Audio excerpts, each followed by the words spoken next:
Hello everyone. सो हमारा जो अभी आईआईटी जाम के लिए जाम जेस्ट टीआईवर सीयूईटी कुछ भी ले सकते हैं हम। उनके लिए हमारा प्रॉब्लम सीरीज चल रहा है, ठीक है। तो हमारा क्लासिकल मैकेनिक्स में पहले स्टार्ट किया था, उसका बहुत सारा लेक्चर ख़त्म हो गया है। Then we have started mathematical physics, ठीक है। Now we are going to start EMT, okay. So in EMT our पर्सोलॉजीज हम क्या करेंगे यहाँ पर, कोई एक टॉपिक पकड़ लेंगे। जैसे पहला टॉपिक क्या है ईएमटी का, इलेक्ट्रोस्टैटिक्स का पहला टॉपिक हमारा electric force and electric field, okay. So इसमें हम क्या करेंगे, इलेक्ट्रिक फोर्स और इलेक्ट्रिक फील्ड में स्टैंडर्ड क्वेश्चन सॉल्व करेंगे। स्टैंडर्ड क्वेश्चन समझ रहे हैं ना, जिससे आपका कंसेप्ट भी थोड़ा जिसको थोड़ा कंसेप्ट जिनका कोई क्लियर थोड़ा कम होगा तो उनका थोड़ा कंसेप्ट भी बिल्ड हो जाएगा, उसके साथ साथ स्टैंडर्ड क्वेश्चंस भी प्रैक्टिस हो जाएगा। हमारा मोटिव यही है, ठीक है। तो जो भी एक्स्ट्रा कंसेप्ट जहाँ पर लगेगा वो साइड में लिखवा दूंगा, ये कंसेप्ट यहाँ पर लगा है, मैक्सिमम आपको पता है। अगर इसके अंदर भी आपको कुछ पता नहीं चल रहा है तो प्लीज़ कमेंट सेक्शन में पूछिएगा। जैसे मैं कुछ क्वेश्चन करवा रहा हूँ आपको और उसका कंसेप्ट आपको समझ में नहीं आया, मैं एज्यूम करके आपको क्वेश्चन इसीलिए सॉल्व किया हूँ क्योंकि मैं एज्यूम कर लिया हूँ कि आपको कंसेप्ट पहले से पता है। अगर ये कंसेप्ट आपको पहले से पता नहीं होगा तो प्लीज़ कमेंट सेक्शन में पूछिएगा। मैं नेक्स्ट ईएमटी के लेक्चर्स में क्या करूँगा, उस कॉन्सेप्ट को थोड़ा डिस्क्राइब कर दूंगा, then we will proceed further questions, okay. So let's start the question. The first question of EMT, first question.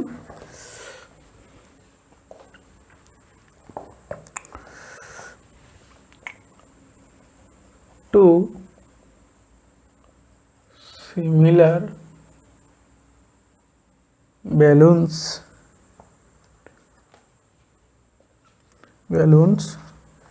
filled with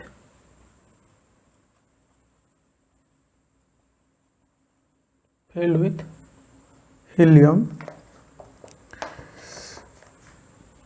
gas and they tied together। क्या बोल रहा है, दोनों हीलियम गैस है, हीलियम गैस का balloon है, दोनों देख लीजिए, दोनों हीलियम गैस का बैलून है, ठीक है। और दोनों का बीच में क्या बोल रहा है, दोनों के बीच में डिस्टेंस है r। दोनों टाइड क्या हुआ है, एक स्ट्रिंग से, स्ट्रिंग बोल सकते हैं क्या, एक मासलेस जैसे आपका रस्सी बोल सकते हैं, टाइट कर दिया। इसमें अंदर दोनों के अंदर क्या है, हीलियम, समझ रहे हैं। और क्या बोल रहा है, string mass m tied to another ends of the strings, balloons are flowed in air distancer and amount of charge on the balloons is same than the magnitude of charge on the other balloons। क्या पूछ रहा है question में, direct बता दे रहा हूँ आपको क्या बोल रहा है। दोनों बैलून ऐसे हैं और दोनों फ्लोट कर रहा है, एयर में दोनों फ्लोट कर रहा है, ठीक है। और दोनों से और एक क्या हो रहा है, दोनों स्ट्रिंग ऐसे दोनों रस्सी अटैच्ड है और यहाँ पर दोनों अटैच्ड होकर क्या हो रहा है, दोनों से एक मास है, ऐसे मास है, ठीक। ये फ्लोट कर रहा है, ये दोनों बैलून क्या हो रहा है, फ्लोट हो रहा है, समझ रहे हैं ना। ये दोनों बैलून अगर फ्लोट कर रहा है और क्या बोल रहा है, ये पूरा सिस्टम क्या है, इक्विलिब्रियम कंडीशन में है।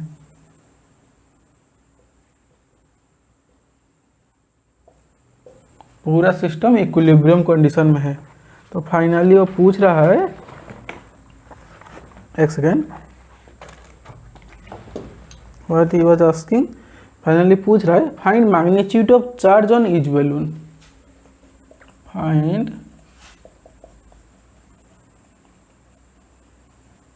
मैग्नीट्यूड ऑफ चार्ज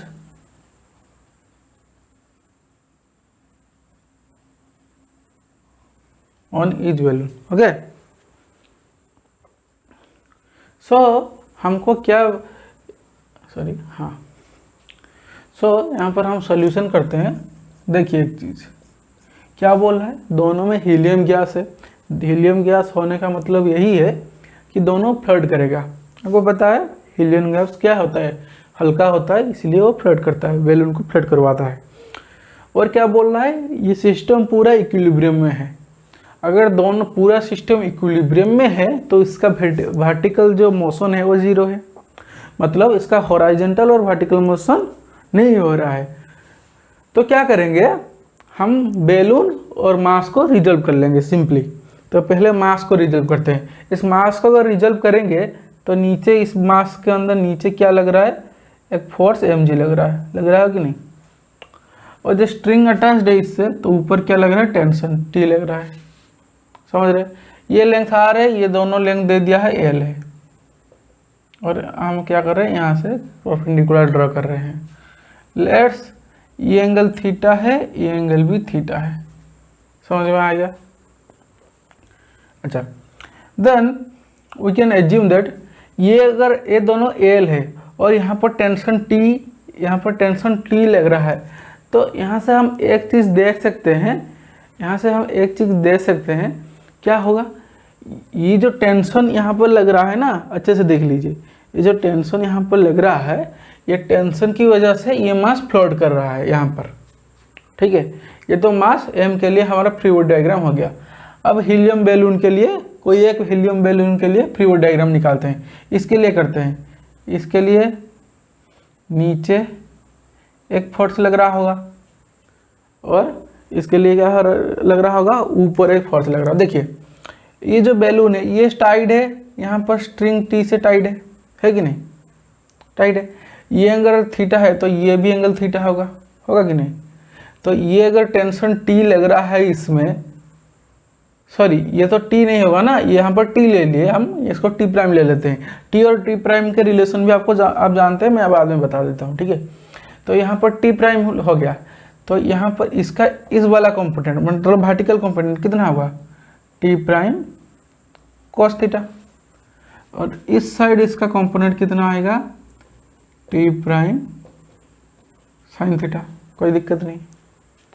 नेक्स्ट और एक चीज़ है, अच्छे से हमको देखना है। देखिए इस दो बैलूनों को क्या बोला है, दोनों में चार्ज क्यू क्यू है, बोला है वो क्वेश्चन में बोला है। ठीक है, अगर दोनों में चार्ज क्यू है, वो क्यू का वैल्यू ही पूछा है, अगर दोनों में चार्ज क्यू है तो हम बोल सकते हैं ना, ये वाला क्यू इसको रिपेल करेगा। अगर ये वाला क्यू इसको रिपेल करा तो इसका मतलब क्या, इस बैलून के ऊपर ये वाला फोर्स, यहाँ पर फोर्स इलेक्ट्रिक फोर्स एक लगेगा, कूलम्बिक फोर्स, सॉरी ठीक है, यहाँ पर क्या आएगा, कूलम्बिक फोर्स लगा कि नहीं उस बैलून के ऊपर। नेक्स्ट ये जो बैलून है ये तो फ्लोट कर रहा है। अगर बैलून फ्लोट कर रहा है इसका मतलब वो जो हीलियम गैस है वो कुछ फोर्स ऐसे लगा रहा होगा, एक अपवर्ड फोर्स लगा रहा होगा। लेट्स इस अपवर्ड फोर्स को हम यू ले लेते हैं। ठीक है, हम क्या किए, इस मास को रिजर्व कर लिए, इस मास के ऊपर कितने का कौन सा फोर्स लग रहा है वो देख लिए, यहाँ पर हीलियम बैलून के ऊपर कौन सा फोर्स वो देख लिए, यहाँ पर कौन सा फोर्स लग रहा है, टेंशन, एक अपवर्ड फोर्स लग रहा है, एक इलेक्ट्रिक को जो कूलम्बिक फोर्स वो लग रहा है। टेंशन को हम हॉरिजॉन्टल और वर्टिकल डायरेक्शन में रिजल्व कर लिए। ठीक है, तो नेक्स्ट हम इक्वेशन ऑफ मोशन लिखते हैं। पहले बैलून के लिए लिख लेते हैं। ठीक है, तो बैलून के लिए equation of motion, vertical direction में इक्वेशन ऑफ मोशन क्या होगा, u equal to T cos theta.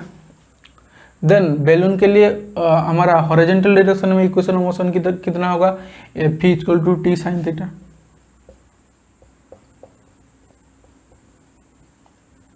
ठीक है, T prime sine theta, sorry T prime cos theta, T prime sine theta.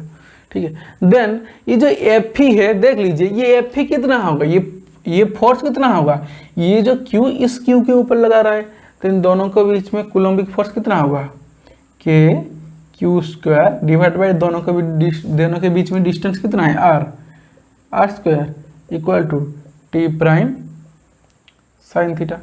तो यहाँ पर हमारा इक्वेशन 1 आ गया, यहाँ पर इक्वेशन 2 आ गया। ठीक है, ये दोनों बेलून के लिए आ गया। नेक्स्ट हम क्या करेंगे, इसके लिए मास के लिए लगाते हैं, ऑब्जेक्ट के लिए, ऑब्जेक्ट ऑफ मास है, इसके लिए इक्वेशन ऑफ मोशन लिखते हैं।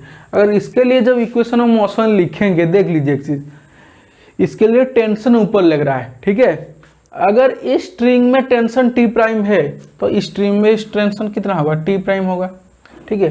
तो इधर से हम अगर जगह मेजर करेंगे तो इस स्ट्रिंग में टेंशन ऊपर में टी प्राइम लग रहा होगा कि नहीं। तो इसको हम क्या कर लेंगे, अभी रिजल्व कर लेंगे। तो ऐसे टी प्राइम लग रहा है तो इस डायरेक्शन में, तो एंगल थीटा है इस डायरेक्शन में, इसी डायरेक्शन पर, ठीक है। देख लीजिए क्या होगा, टी प्राइम कोस थीटा, इसके लिए भी एक टी प्राइम कोस थीटा, मतलब कितना आएगा 2 टी प्राइम कोस थीटा आएगा कि नहीं। और हॉरिजॉन्टल डायरेक्शन में जब रिजल्व होंगे इसके लिए कितना आएगा टी प्राइम साइन थीटा, और इधर आ जाएगा इसके लिए टी प्राइम साइन थीटा।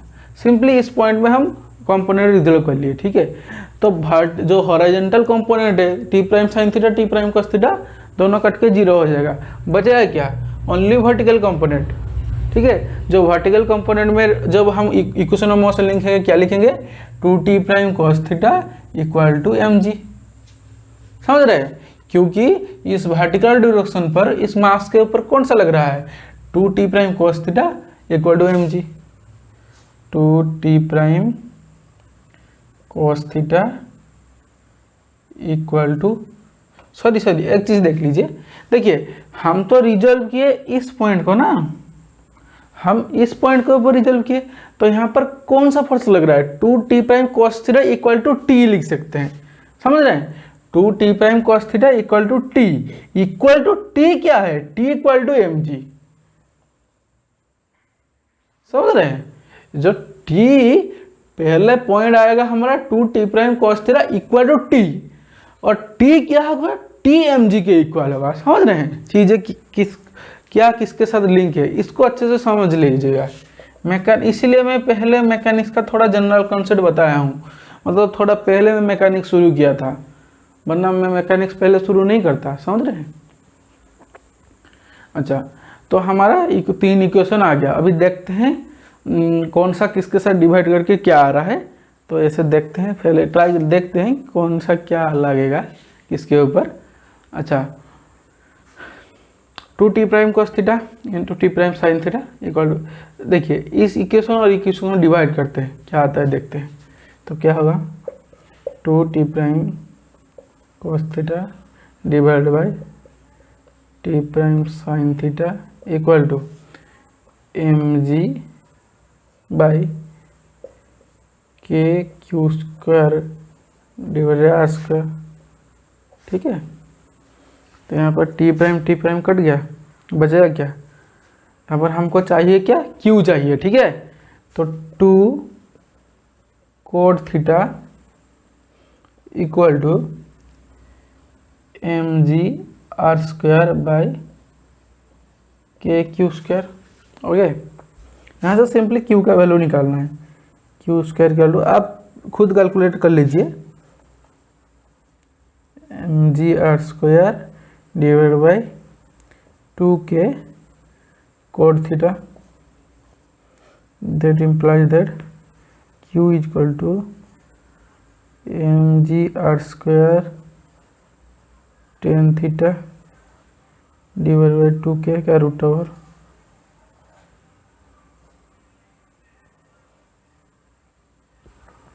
थोड़ा चेक कर दीजिएगा कि ठीक ही है आंसर, ठीक है, कोई दिक्कत नहीं। अगर कुछ भी दिक्कत हो रहा है तो पूछिएगा कमेंट में। चीज़ें सिंपल हैं, हम कुछ नहीं किए, सिर्फ बैलून को रिजॉल्व किए कंपोनेंट और मास को कंपोनेंट में रिजॉल्व कर लिए, सिंपल, और कुछ नहीं किए हम।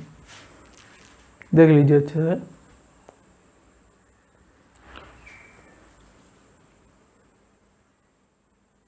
ठीक है, वो वेरी लिटिल टाइम, चलते हैं नेक्स्ट क्वेश्चन पर। टाइम हमारे पास बहुत ही कम है क्योंकि ये सब क्वेश्चन थोड़ा टाइम लगेगा, समझ रहे हैं, थोड़ा टाइम लगता है, इसीलिए हम थोड़ा धीरे धीरे चलते हैं। इसके बाद एक मैं कर दे रहा हूँ, मैं आपको क्वेश्चन डायरेक्ट यहाँ पर और इतना क्वेश्चन नहीं लिखवा रहा हूँ आपको ज़्यादा, जैसे यहाँ पर क्वेश्चन लिखवा रहा था ना, इतना क्वेश्चन नहीं लिख रहा हूँ, शॉर्टली आपको क्वेश्चन बता दूंगा। क्वेश्चन क्या पूछ रहा है, a circular ring, a circular ring of radius r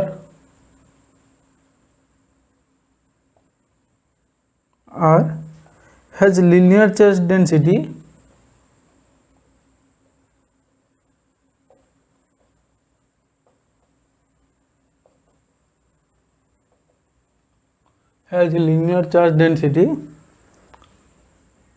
lambda is equal to lambda naught cos theta। ठीक है, क्या पूछ रहा है, calculate electric field at its axial point, calculate electric field at its axial point. Okay, तो solution करते हैं। बहुत बढ़िया क्वेश्चन है, देख लीजिए पहले कैसे प्रोसीड कर रहा हूँ। तो ये एक सर्कुलर रिंग है, समझ रहे हैं, ये इसका एक्सियल है, ये एक्स है, इसका क्या है, एक्सिस है। लेट्स हमको एक्सिस पर यहाँ पर पॉइंट P है, जहाँ पर हमको क्या करना है, इलेक्ट्रिक फील्ड कैलकुलेट करना है। तो लेट्स ये पॉइंट है हमारा D डिस्टेंस पर है, तो इस पॉइंट का मार्किंग हम 0 0 D से कर सकते हैं कि नहीं। और सर्कुलर इसको हम जेड एक्सिस में ले लिए इसके एक्सिस को, और हम सर्कुल जो सर्किल है उसको हम एक्स वाई प्लेन में ले लेंगे। ठीक है, तो चलिए इसको एक्स वाई प्लेन में ले लेते हैं। लेट्स ये वाला जो एक्सिस है वाई एक्सिस हो गया, यहाँ पर बाहर आ गया हमारा एक्स एक्सिस, समझ में आ गया। ठीक है, जब भी इस तरह क्वेश्चन दीजिएगा आपको पहले क्या करना होगा, अपना जो थीटा है उसको डिफाइन करना होगा, समझ रहे हैं। तो lambda equal to lambda not cos theta, समझ रहे हैं। ये तो ये रिंग पे है, रिंग का मतलब एक प्लेन पोलर कोऑर्डिनेट पे है। आपको पता है जब भी प्लेन पोलर कोऑर्डिनेट होगा जो थीटा होता है वो एक्स एक्सिस से होता है, इसलिए हम क्या करेंगे, जो इस सिचुएशन पर एक्स एक्सिस पर एट एंगल थीटा एक छोटा सा एलिमेंट मार्क कर लेंगे, लाइन एलिमेंट। ये जो है हमारा लाइन एलिमेंट हो गया, यहाँ से हम मार्क कर ली, ये एंगल थीटा हो गया। ये वाला लाइन एलिमेंट, ये वाला, ये तो डिस्टेंस है सिर्फ उससे, अच्छे से दिखा दे रहा हूँ फिर आप कंफ्यूज हो जाएगा वरना। देखिए ये हमारा लाइन एलिमेंट है, यहाँ से इसका डिस्टेंस, तो ये इसका रेडियस तो आर दिया है, ठीक है, और इसका डिस्टेंस ये सॉरी इसका angle theta from the x axis is theta. Okay, तो ये जो स्मॉल लेंथ है, ये स्मॉल लेंथ क्या है, dl, समझ में आ गया। तो यहाँ पर क्या है, lambda equal to lambda not cos theta. तो लैम्डा हमको पता है, जो लैम्डा होता है वो क्या होता है, dq/dl होता है कि नहीं, equal to lambda not cos theta. That implies dq equal to कितना होगा, lambda not cos theta into dl। हमको पता है जो dl होता है, जो dl होता है इसका वैल्यू क्या होता है, r d थीटा होता है कि नहीं। ठीक है, जो dl होता है इसका वैल्यू r d थीटा होता है। तो ये तो angle from theta x axis यहाँ तक थीटा हो गया। d थीटा क्या है, ये जो एंगल d थीटा, जो dl जो स्मॉल लेंथ है, यहाँ पर जो dl स्मॉल लेंथ है वो सबट्रैक्ट कर रहा है सेंटर से d थीटा एंगल। ये एंगल कितना होगा, d थीटा। समझ में आ गया, कोई दिक्कत नहीं है। ठीक है, तो dl की जगह पर dq इक्वल क्या लिखेंगे, lambda not cos theta r d theta. समझ में आ गया। देन मैं आपको एक फॉर्मूला लिखवा रहा हूँ यहाँ पर, ठीक है, यहाँ पर फॉर्मूला लिखवा रहा हूँ। जब भी इस तरह का क्वेश्चन को अप्रोच कीजिएगा, dq एक स्मॉल, यहाँ पर क्या किए आप, स्मॉल लेंथ ले लिए, इसके करस्पॉन्डिंग चार्ज होगा जिसको स्मॉल चार्ज बोल देंगे डी क्यू, उसके करस्पॉन्डिंग एक थीटा है डी थीटा। तो इस तरह के क्वेश्चन पर जब आपको क्वेश्चन दिया जाएगा तो यहाँ पर इलेक्ट्रिक फील्ड कैलकुलेट करने का फॉर्मूला होता है, मैं आपको डायरेक्ट लिखवा दे रहा हूँ, electric field equal to K D Q into R minus R D Q divided by R minus R D Q का होल क्यूब इंटीग्रेशन। ये एक इम्पोर्टेंट फॉर्मूला है। देखिए जल्दी से लिख लीजिए, ये सब मिटाना है मुझे साइड वाले में क्योंकि कैलकुलेशन बहुत लंबा है इसका। यहाँ पर के तो पता है, डी क्यू पता है, आर क्या है, आर है सेंटर से जो जिस पॉइंट का जहां पर हम इलेक्ट्रिक फील्ड मेजर करें उस पॉइंट का डिस्टेंस। डी क्यू क्या है, आर डी क्यू क्या है, पॉइंट सेंटर से ये जो पॉइंट है ना इस पॉइंट का डिस्टेंस जो डी क्यू पॉइंट है, तो यही तो पॉइंट डी क्यू पॉइंट है, ये जो डीएल लेंथ है। तो इसका कोऑर्डिनेट क्या होगा, इसका कोऑर्डिनेट लेफ्ट हम ले लेंगे एक्स एंड वाई, क्योंकि ये एक्स वाई प्लेन में है, एक्स वाई ले सकते हैं, ठीक है। और एक चीज हमको पता है, x इक्वल टू हमारा प्लेन पोलर कोऑर्डिनेट में x इक्वल टू हम क्या लिख सकते हैं, R cos theta, y equal to क्या लिख सकते हैं, आर साइन थीटा।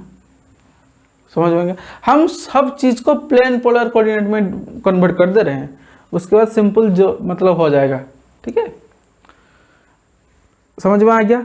अभी हम उस फॉर्मूला को सिंपली यहाँ पर अप्लाई करेंगे, तो क्या होगा, electric field at R equal to K D Q, के रहा, डी क्यू जगह पर कितना लिखेंगे, lambda not cos theta R D theta, okay, lambda not cos theta R theta into R minus R D Q.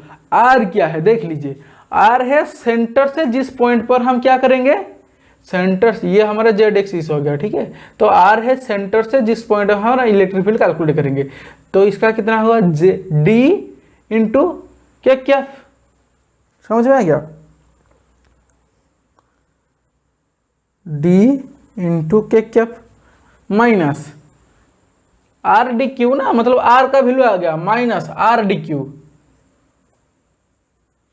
ठीक है। Are D Q value कितना होगा, आर डी क्यू क्या है, जिस पॉइंट का डिस्टेंस फ्रॉम सेंटर, ओके। तो centre से आर डी क्यू, यहाँ पर हम अच्छे से लिखवा दे रहा हूँ, आर इक्वल टू कितना होगा, डी के क्या, और आर डी क्यू का वैल्यू भी लिख दे रहा हूँ।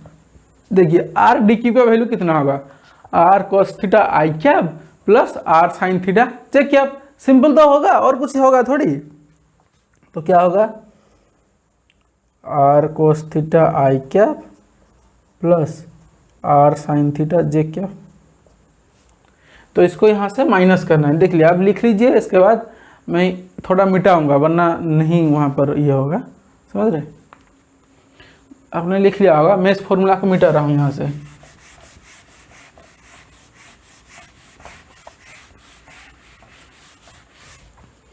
ठीक है, तो डी के क्या माइनस क्या करेंगे, R cos theta I cap plus R sine theta J cap. समझ में आ गया? तो R minus R D Q हो गया, डिवाइडेड बाय क्या होगा, R minus R D Q का होल क्यूब। ठीक है, तो आर माइनस आर डी इसका होल क्यूब, मतलब इसका मोड का होल क्यूब। जब इसका मोड ले लेंगे तो क्या होगा, R minus R D Q का मोड क्या होगा, यहाँ पर मैं यहीं पर निकाल रहा हूँ। ठीक है, जो R minus R D Q का मोड कितना होगा देख लीजिए, मतलब आर क्या है, डी स्क्वायर माइनस इसका मोड, इसका R square cos square theta plus R square sine square theta.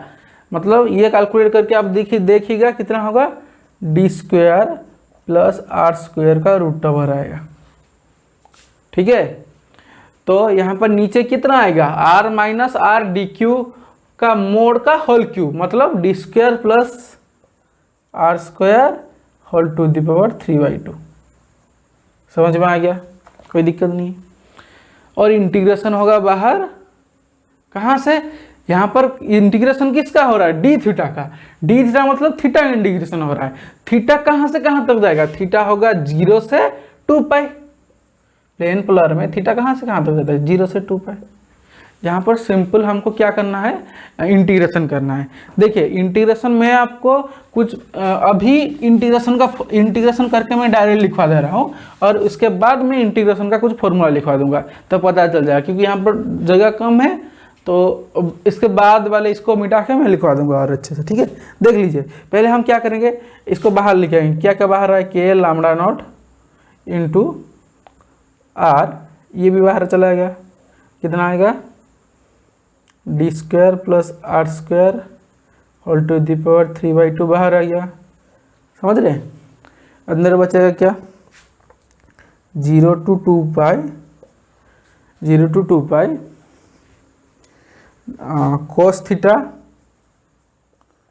D K cap D theta integration, okay, from 0 to 2 pi, then minus 0 to 2 pi into, इसके लिए जब लिखेंगे क्या होगा, cos square theta R into cos square theta into D theta direction I cap, minus 0 to 2 pi R into, इसके लिए जब लिखेंगे cos theta sine theta into cos theta D theta, direction क्या आ गया, जे कैप, ठीक है। इसको सिर्फ मल्टीप्लाई कर दिया अंदर, और इंटीग्रेशन को मतलब अलग अलग कर दिए। देखिए आपको मैं बता रहा हूँ, ये वाला इंटीग्रेशन और ये वाला इंटीग्रेशन 0 हो जाएगा। मैं इसका फॉर्मूला इसके बाद वाले पेज में लिखवा दूंगा। अब बचेगा सिर्फ ये वाला, तो कोस थीटा का इंटीग्रेशन कितना होगा, साइन थीटा, और साइन थीटा ये कोस थीटा है ना, cos theta into D theta है ना, यही तो है, हाँ। तो cos theta into D theta, इसका साइन इंटीग्रेशन कितना होगा, sine theta. So sine theta from 2 pi to 0, समझ रहे हैं। So sine theta from 2 pi to 0, इसका सॉरी यहाँ पर तो कोस स्क्वायर थीटा आएगा ना, क्योंकि ये 0 हो जाएगा, सॉरी ये तो 0 हो गया, इसका वैल्यू 0 हो गया, इस इंटीग्रेशन का, इसका वैल्यू 0 नहीं होगा, सॉरी इसका वैल्यू 0 नहीं होगा। जो r into cos square theta जो टर्म था हमारा, उसका वैल्यू 0 नहीं होगा, उसका वैल्यू कितना आएगा, कोस स्क्वायर थीटा का जो कोस square theta from 0 to 2 pi D theta, तो इसका इंटीग्रेशन आएगा कितना आएगा, 1, समझ में आ गया। और इन दोनों का इंटीग्रेशन 0 हो जाएगा। तो फाइनली जो आंसर आएगा, मैं आपको देखो सिंपल आपको इसका इंटीग्रेशन करना है और कुछ नहीं करना है। मैं जो आंसर आएगा लास्ट में आपको लिखवा रहा हूँ, ये बाहर आ जाएगा minus K lambda not into R square cos square theta D theta का इंटीग्रेशन, थोड़ा सा लिख दे रहा हूँ, cos square theta D theta integration from 0 to 2 pi, शायद वैल्यू आता है पाई, ठीक है, 1 नहीं आएगा, शायद पाई आएगा, ठीक है। तो minus K lambda not R square into pi divided by R square plus D square whole to the power 3/2, direction कितना होगा, आई कैप में, क्योंकि ये आई कैप में है ना। देखिए आप इसको लिख लीजिए। देखिए यहाँ पर मैं कुछ नहीं किया हूँ, सिंपल इसको मल्टीप्लाई कर दिया हूँ, और इस बार ये वही टर्म 0 हो जाएगा, इसका भी इंटीग्रेशन 0 हो जाएगा। कैसे 0 हो रहा है मैं आपको फॉर्मूला लिखवा दे रहा हूँ अभी, ठीक है। बचेगा इसका सिर्फ, और इसका इंटीग्रेशन होगा पाई। मैं डायरेक्ट कैसे लिखा मैं भी बता दूंगा, क्योंकि फॉर्मूला है इसका, मैं बता दूंगा अभी। सिर्फ इसको जल्दी से आप लिख लीजिए, मैं इसके बाद बता रहा हूँ, और फॉर्मूला जितना भी यूज हुआ है यहाँ पर मतलब। देखिए हमारे, मैं यहीं पर लिखवा देता आपको, यहाँ पर मतलब जगह कम है ना बोर्ड पर, इसलिए मैं थोड़ा मतलब समझ रहे हैं ना। आपने स्क्रीनशॉट ले लिया होगा, मिटाते हैं, मैं आपको फॉर्मूला लिखवा देता हूँ इंटीग्रेशन का, क्योंकि वो सब इंटीग्रेशन का फॉर्मूला इंपॉर्टेंट है। अगर आपको नहीं पता तो मैं आपको सिंपल लिखवा दे रहा हूँ।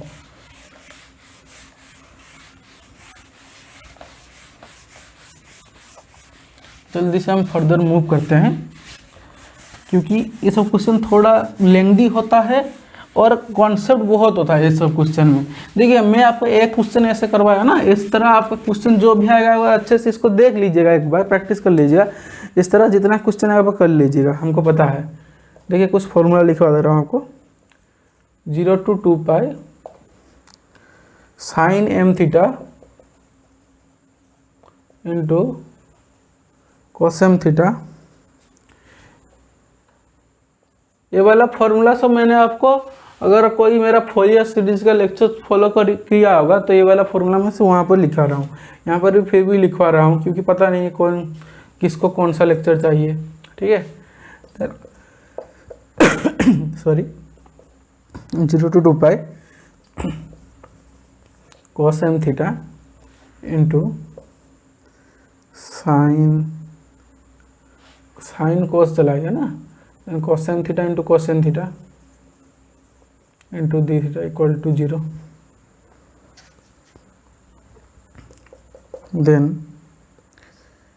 ये कब होगा, जब M not equal to N होगा ओनली। ठीक है, देन 0 to 2 पाई साइन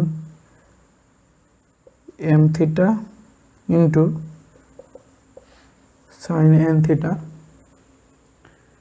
हाँ, इक्वल टू कितना होगा 0 जब M not equal to N.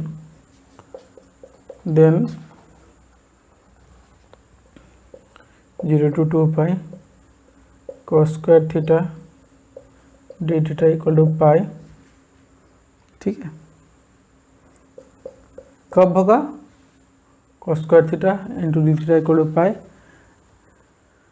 cos square M theta बोल लिख दे रहे हैं, जनरल हो जाएगा। ये कब होगा, सिर्फ एम नॉट इक्वल टू 0 जब होगा।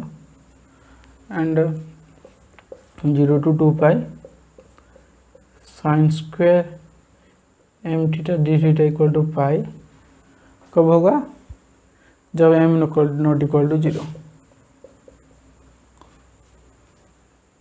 आ गया, इतना फॉर्मूला है सिर्फ, और कुछ नहीं है, देख लीजिए जल्दी से।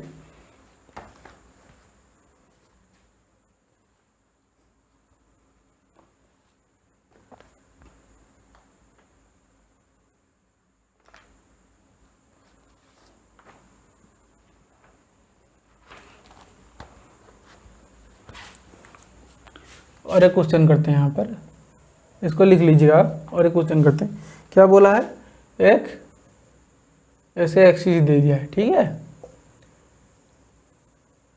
ये नेट का क्वेश्चन है, नेट का मतलब अच्छा क्वेश्चन है, कॉमन सेंस का क्वेश्चन है। क्या बोला है, lambda equal to lambda not cos theta. एक वायर है, वायर है, समझ रहे हैं। लैम्डा इक्वल टू, इसका जो लाइन चार्ज डेंसिटी है lambda equal to lambda not cos theta दे दिया है। और क्या पूछ रहा है, डायरेक्शन ऑफ इलेक्ट्रिक फील्ड,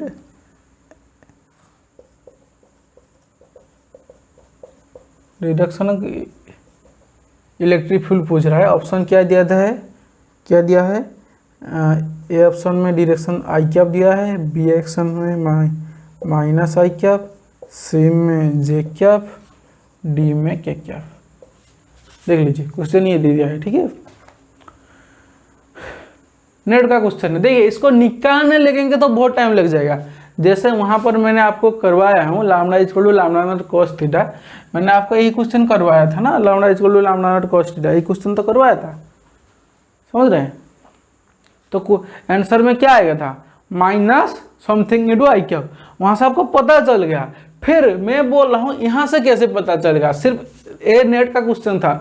अगर नेट का एक क्वेश्चन आ रहा है, अगर मैं उस कैलकुलेशन को कंसीडर करूँ फिर भी तो बहुत टाइम चला जाएगा। और पूरा अगर मांगा, अपना पूरा वैल्यू मांग रहा है तो ठीक है, वो वाला कैलकुलेशन आप कीजिए। ठीक है, पर इस तरह सिचुएशन में वो क्या पूछ रहा है, सिंपल पूछ रहा है डायरेक्शन, कौन से डायरेक्शन में इलेक्ट्रिक फील्ड होगा एट ओरिजिन, ओरिजिन पर कौन से डायरेक्शन पे इलेक्ट्रिक फील्ड होगा। देखिए इसको कैलकुलेट करने के लिए क्या करेंगे, सिंपल कॉमन सेंस यूज करेंगे। तो lambda equal to lambda not cos theta, cos theta कहाँ पर पॉजिटिव होता है, कहाँ पर नेगेटिव होता है, तो देख लेते हैं। तो क्या करेंगे, इस यहाँ पर तो कॉस थीटा पॉजिटिव होता है, फर्स्ट क्वाड्रेंट पर होता है कि नहीं, सेकंड क्वाड्रेंट पर क्या होता है, नेगेटिव होता है। थर्ड क्वाड्रेंट पे cos थीटा क्या होता है, नेगेटिव होता है। फोर्थ क्वाड्रेंट पर cos थीटा क्या होता है, पॉजिटिव होता है। तो यहाँ पर हमको क्या पता चला, यहाँ से यहाँ तक जो हमारा लाइन चार्ज डेंसिटी है वो पॉजिटिव है, देन यहाँ से यहाँ तक लाइन चार्ज डेंसिटी हमारा नेगेटिव है।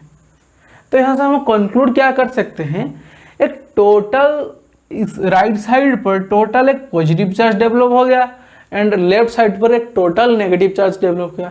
तो electric field always going from positive to negative direction. तो आंसर क्या आ जाएगा हमारा, बी। वहाँ पर भी माइनस आई क्या आंसर था, सिंपल है। देखिए इसको अगर आप अगर पेन पकड़ के कैलकुलेट करने बैठिएगा तो लगता है मतलब चला जाएगा, तो आधा घंटा चला जाएगा इसी में, समझ रहे हैं। नेक्स्ट और एक इजी क्वेश्चन करते हैं।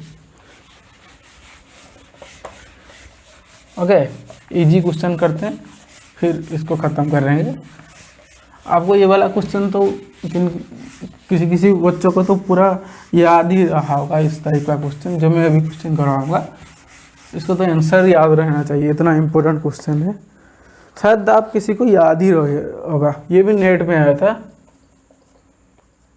नवंबर 2020 में आया था नेट में। ओके, सिंपल क्वेश्चन है, आपको सब पता होगा। अगर क्वेश्चन, एक वायर है इनफाइनाइट वायर, उसके साइड में और एक वायर है वो भी इनफाइनाइट लेंथ, उसके साइड में और एक वायर है इनफाइनाइट लेंथ। समझ रहे हैं क्या बोल रहा है, इन दोनों के बीच में डिस्टेंस क्या है, डी है। वो बोल रहा है जो मिडिल वाला वायर है उसको हम एक्स डिस्टेंस डिस्प्लेस करवा रहे हैं पॉइंट पी तक, समझ रहे हैं। और जहाँ पर एक्स डिस्टेंस डिस्प्लेस नहीं करवा रहे हैं, सॉरी ओके, क्या बोला है, एक मिडिल वायर वाले वायर से एक्स डिस्टेंस पर पॉइंट पी है जहाँ पर टोटल इलेक्ट्रिक फील्ड कितना है, 0। तो electric field at point P कितना है, 0। तो पूछ रहा है क्या, x/d का रेशियो। इसका आंसर 1/√3 है, सबको पता है, फिर भी मैं आपको करवा दे रहा हूँ, किसी को अगर नहीं पता होगा। अच्छा, किसी को नहीं पता है इसका मतलब वो पीछे नहीं है, सिंपल प्रैक्टिस नहीं किया है क्वेश्चन, करवा एक बार कर लीजिएगा तो हो जाएगा। तो ये वाला वायर 1 है, ये 2 है, ये 3, ठीक है। दो electric point at point P equal to 0, तो हम लिख सकते हैं electric field due to 1 at point P, electric field due to 2 at point P, electric field due to 3 at point P equal to 0। तो electric field at point 1 due to point मतलब charge 1 at point B कितना होगा, एक infinity wire से एक distance some distance are तक, are पर अगर कोई पॉइंट है वहाँ पर इलेक्ट्रिक फील्ड कितना होता है, 2k/r है। आपको पता है, पता ही नहीं, पता है आपको। तो electric field at 1, electric field due to first wire at point P कितना होगा, 2k डिवाइडेड बाय लैम्बडा क्या है, लाइन चार्ज डेंसिटी आपको पता है, डिवाइड बाय आर कितना होगा, d+x। देन इसके लिए कितना होगा, इसके लिए कितना होगा वायर पर, प्लस 2k डिवाइड बाय कितना होगा, 2k/x वायर 2 के लिए। देन थर्ड वायर के लिए ये दोनों अगर रिपेल कर रहे हैं, इलेक्ट्रिक फील्ड इन दोनों की वजह से अगर उस डायरेक्शन में आ रहा है, लाइन 3 की वजह से इलेक्ट्रिक फील्ड इस डायरेक्शन में आएगा, इसलिए -2k डिवाइड बाय इससे इस पॉइंट का डिस्टेंस कितना होगा, d-x equal to 0। 2k cut गया, ठीक है। तो यहाँ पर क्या आ जाएगा, इसको मल्टीप्लाई कर देंगे x इंटू, देखिए इसको उधर ले लेंगे तो क्या बचेगा, 1/d+x plus 1/x equal to 1/d-x। तो इसको x into d+x, x plus d+x equal to 1/d-x, cross multiply कर देंगे, ये कितना होगा, xd plus x² equal to 2x plus d into d minus x, यहाँ से इसको मल्टीप्लाई कर देंगे। मल्टीप्लाई कर देने के बाद ये कैलकुलेट कर लीजिएगा, इतना आएगा 3x square equal to d square and x equal to d by root 3 आ जाएगा। देन डिप्लाइड x by d equal to 1 by root 3। ये तो रिजल्ट याद रहना चाहिए आपको, इतना इम्पोर्टेंट रिजल्ट है। ठीक है, इजी क्वेश्चन है, बहुत इजी क्वेश्चन है।